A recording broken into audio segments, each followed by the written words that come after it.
What happens when fentanyl floods a city faster than law enforcement can react? Fresno, California is learning that answer the hard way.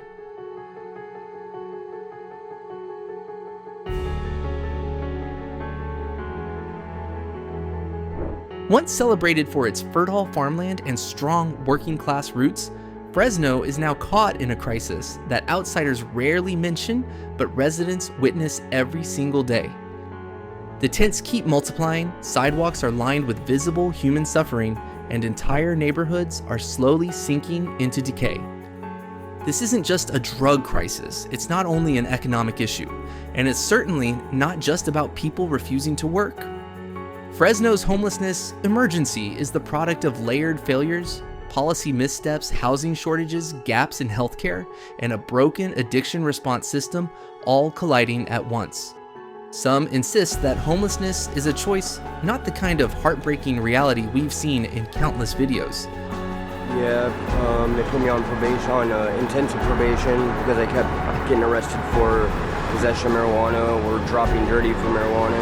That's the bad news. Good news is it made me detox. I haven't touched fentanyl in over 8 days, I want to say.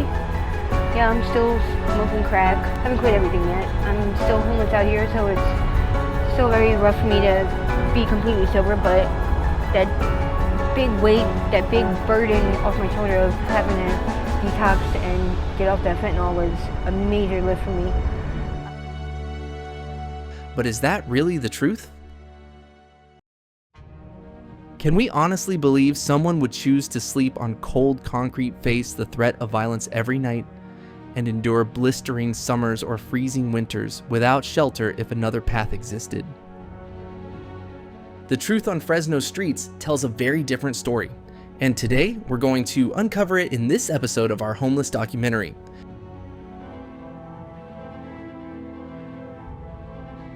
Fresno's breaking point, when a city can no longer cope. What would you do if your hometown slowly transformed into an open-air shelter? That's the harsh reality Fresno, California can no longer ignore. Once celebrated as the agricultural heart of the Central Valley, Fresno is now buckling under a homelessness crisis that has far outgrown its public infrastructure political capacity and the community's patience. According to the 2024 point-in-time PIAT count, more than 4,300 people in Fresno County are homeless on any given night, a 33% jump from the previous year and over twice the number from just 5 years ago. Half of them are unsheltered, sleeping in cars parked tents or tucked beneath freeway overpasses. Even more troubling, more than 25% of this population are women, and over 400 are families with children.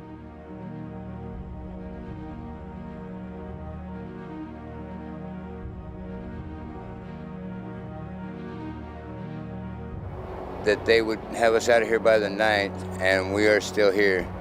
And the only thing that they accomplished in 2 days with the bulldozer, they did more damage to these woods than these people that live here have done in 40 years.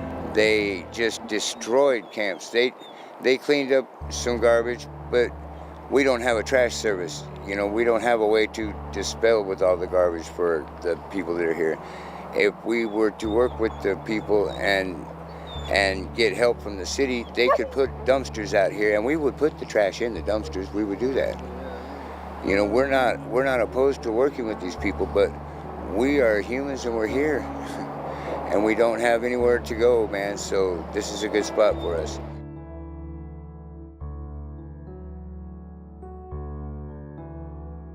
Encampments now sprawl across the city, from the alleys of Chinatown and downtown to the industrial corridors along Highway 99. These aren't just temporary shelters, they are places of deep human suffering littered with trash heaps, discarded needles, and a glaring lack of sanitation. City crews clear them out week after week, but they always return bigger, more scattered, and more entrenched than before. Why has Fresno reached this breaking point while other mid-sized California cities seem to hold the line? Part of the answer lies in the city's stubbornly high poverty rate, sitting at about 23%, well above the national average. The Central Valley also lacks the political influence and economic diversity of coastal hubs like Los Angeles or San Francisco, leaving it with fewer resources and far less attention from the state. The damage goes beyond the numbers. Local hospitals are seeing more ER visits for exposure infections and drug overdoses. Downtown businesses are closing or moving away as foot traffic drops and safety concerns grow. Meanwhile, working-class residents themselves feel a mix of compassion and frustration, unsure who to turn to or where to direct their anger. Fresno isn't collapsing overnight. It's fraying slowly day by day as more people slip through the cracks. And in that slow unraveling, we see a reflection of a harsher truth about homeless in America. It often takes root where urgency is replaced by silence and where neglect becomes the norm.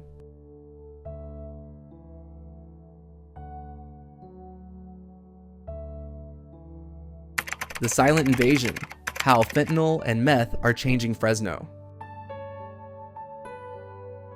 How did two synthetic drugs manage to alter the very foundation of an entire city? In Fresno, fentanyl and methamphetamine are no longer viewed as simple drug problems. They have become entrenched social forces, tearing into housing stability, straining mental health systems, threatening public safety, and even reshaping how the city is planned. To be clear, this discussion is for educational purposes only.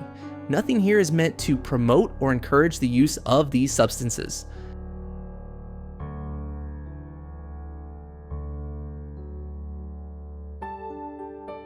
The story begins with one key factor: access.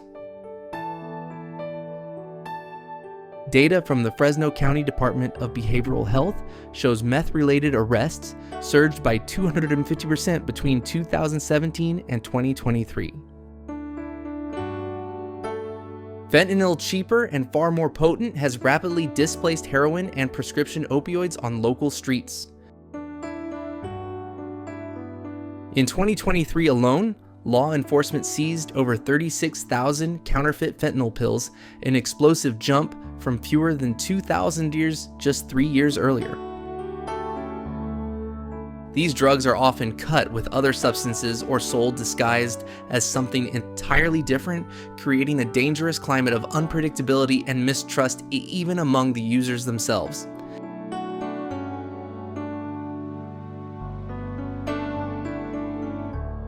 But the deeper crisis isn't confined to the drug market. It lies in how these substances sabotage recovery programs and destabilize supportive services. Methamphetamine's intense neurological impact leads to paranoia, prolonged sleeplessness, and erratic behavior. In Housing First initiatives or shelters, this makes it nearly impossible for those under the influence to safely share space or follow basic rules. Fentanyl's crushing physical dependency, meanwhile, drives many to prioritize drug seeking over food shelter or healthcare, derailing case management efforts and long-term recovery plans.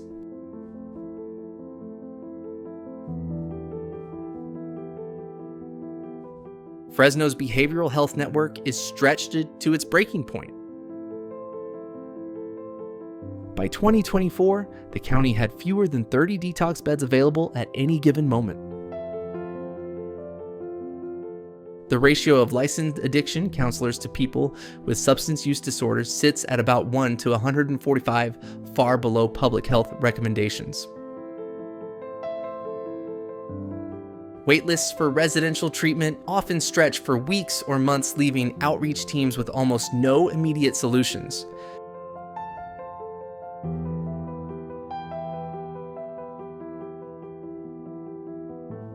Some may ask, why not just arrest offenders and clear the streets? In reality, incarceration has proven costly and ineffective. Fresno County jails are already overcrowded, and short jail terms do little to treat addiction. On top of that, California's Prop 47 reclassified drug possession as a misdemeanor, limiting the justice system's ability to require treatment through sentencing. The result is a vicious cycle. Addiction locks people out of services, and a lack of services feeds the addiction. All the while, encampments spread as more people slip outside the reach of formal care. From a distance, it might seem like just another bleak chapter in the ongoing story of homeless in America.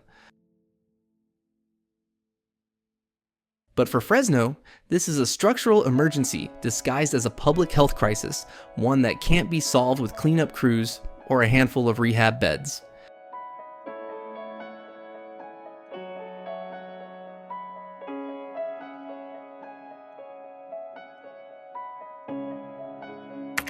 Crumbling safety nets, social services in Fresno are failing the vulnerable.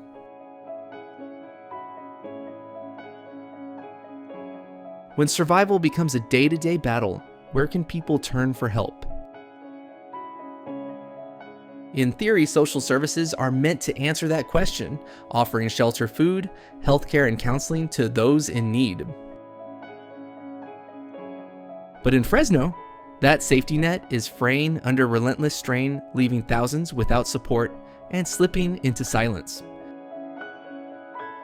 Fresno County's Department of Social Services manages a range of essential programs, emergency shelters, behavioral healthcare, food assistance through CalFresh and General Relief. Yet the demand for these lifelines has far outstripped the resources available. In 2024 alone, more than 9,000 people sought emergency housing assistance, but the city has fewer than 300 shelter beds available on any given night.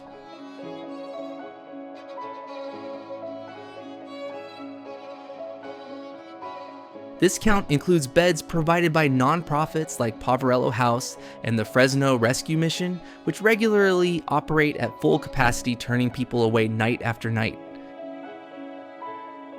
Many programs run on a strict first-come, first-served basis with long wait lists and rigid intake times. For those living in tents or cars, arriving at 8 a.m. with the required ID paperwork and proof of income can be nearly impossible. The result is a system that unintentionally shuts out the very people it's meant to serve. Mental health care is equally strained. Fresno County's Behavioral Health Department has only a few crisis stabilization units and inpatient beds. Caseworkers juggle 50-70 clients each, well beyond best practice limits, meaning that someone with untreated schizophrenia or PTSD might wait weeks or longer for help that may never come. Food security is deteriorating as well. The Fresno Food Bank reports that more than 280,000 county residents now face food insecurity. Lines at mobile pantries have doubled since early 2023, while inflation and funding cuts have forced nonprofits to scale back distribution. For those on the streets, a hot meal might require walking miles or standing in line for hours just to get a small bag of canned goods.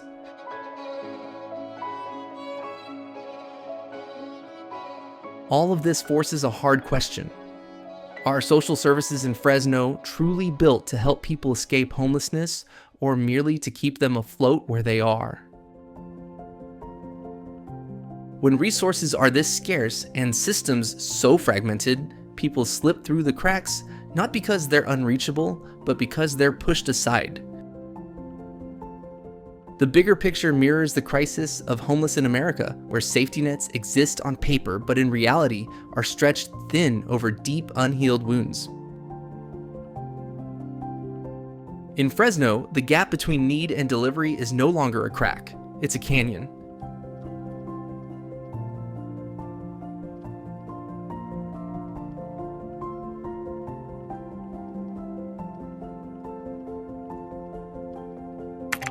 Is homelessness really a choice? Challenging a convenient myth.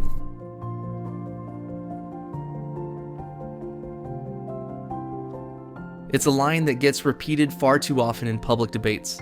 Being homeless is a lifestyle choice.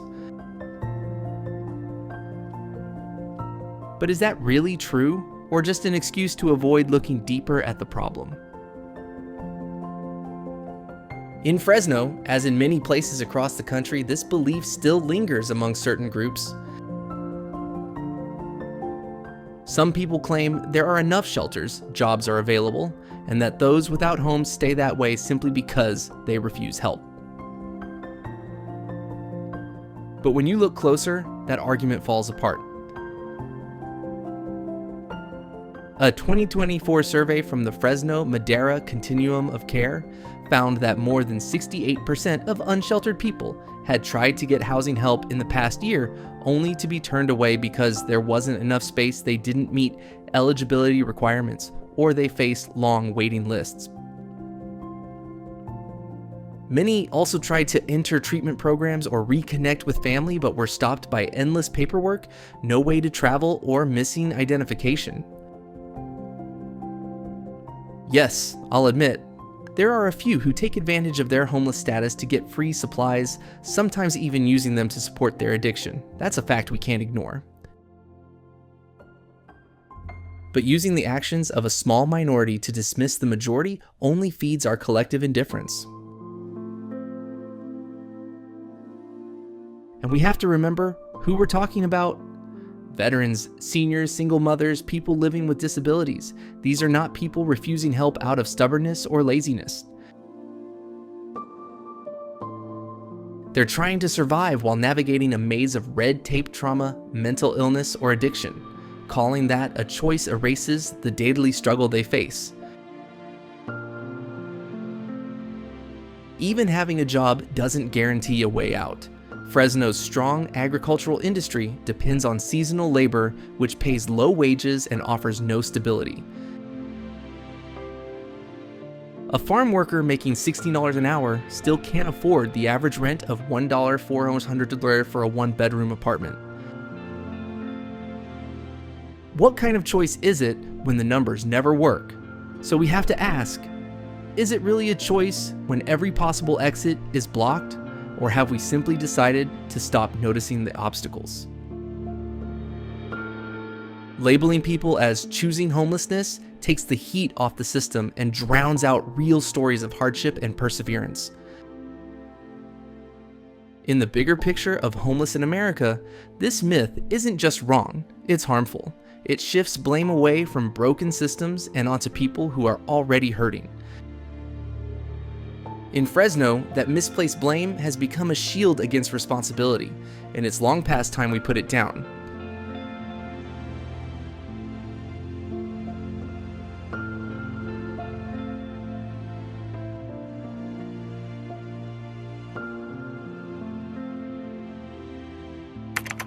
The housing dilemma, when shelter becomes a luxury. What happens when holding down a full-time job still isn't enough to keep a roof over your head? In Fresno, that's not a hypothetical question, it's the harsh reality thousands of families, workers, and seniors face every single day. Here, housing has shifted from being a basic right to a privilege many can no longer afford. Over the last 7 years, the city has seen a dramatic transformation. Once praised for its affordable cost of living, Fresno has experienced a staggering 62% jump in median rent for one-bedroom apartments from $860 in 2017 to more than $1,400 in 2024. Meanwhile, wages for working-class residents have barely moved. Even with California's minimum wage now at $16 an hour, it's still far from enough to pay rent without strain in today's market. According to the National Low Income Housing Coalition, a Fresno household needs to earn at least $27 an hour to afford a modest two-bedroom apartment without being rent-burdened. For farm workers, gig workers, and countless single-income households, that figure is simply out of reach. And for those with steady paychecks, a single missed payday or unexpected bill can be all it takes to tip them into homelessness. The city is short more than 35,000 affordable rental units, yet most new developments cater to market rate or luxury renters. Efforts to build affordable housing are often slowed by zoning battles, neighborhood pushback, and rising construction costs. The result is a clogged system where demand keeps climbing, but the supply of affordable homes stays painfully low. Adding to the pressure, more properties are being snapped up by out-of-state investors or converted into short-term rentals, squeezing out local residents who can't compete with cash-rich corporations or the tourism market. This doesn't just push prices higher, it forces longtime Fresnans out of their own neighborhoods. So the question becomes, is this still a housing market or has it turned into a survival game? For many here, the answer is painfully obvious. And in the larger narrative of Homeless in America, the lack of affordable housing isn't just another problem to solve. It's the very foundation of the crisis.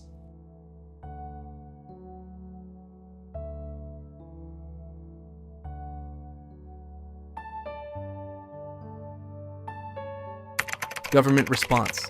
Has war blinded us to the crisis at home?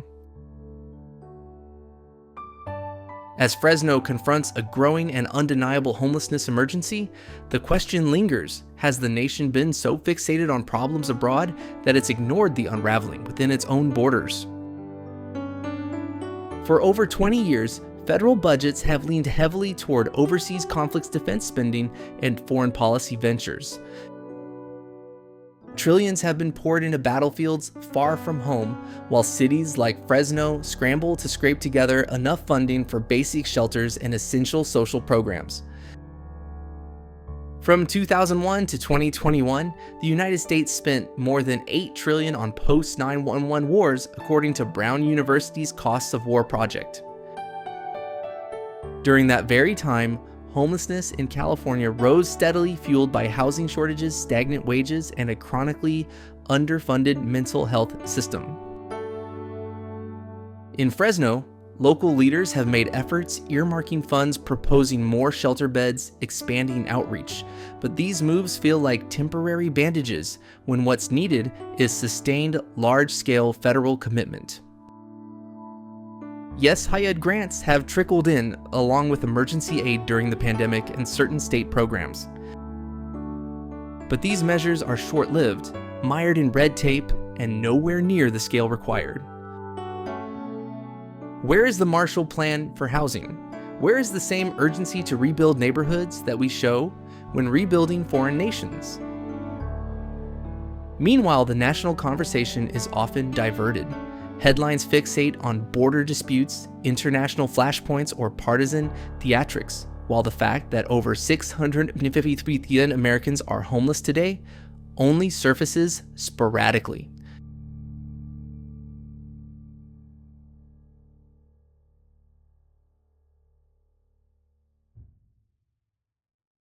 Conclusion. Fresno's homelessness crisis is more than a local tragedy. It's a warning to the entire nation. The tents, the fentanyl, the crumbling shelters, the soaring rents, these are not isolated problems, but symptoms of a deeper American failure, a failure to put people above profit, a failure to acknowledge housing as a basic human right, a failure to understand that compassion without action is only sentiment, and action without urgency is nothing more than paperwork. What we see in Fresno reflects a larger truth about homeless in America. This isn't about charity, it's about justice. Those living on the edge didn't end up there by themselves, and they won't escape without real systemic change. Short-term grants or aggressive policing won't solve this. We need large-scale affordable housing, accessible healthcare, and a government willing to see its citizens not as burdens, but as lives worth fighting for. This story is not meant to dwell in despair, it's a call for reckoning. Because the longer we turn away from cities like Fresno, the closer we bring collapse to our own doorsteps.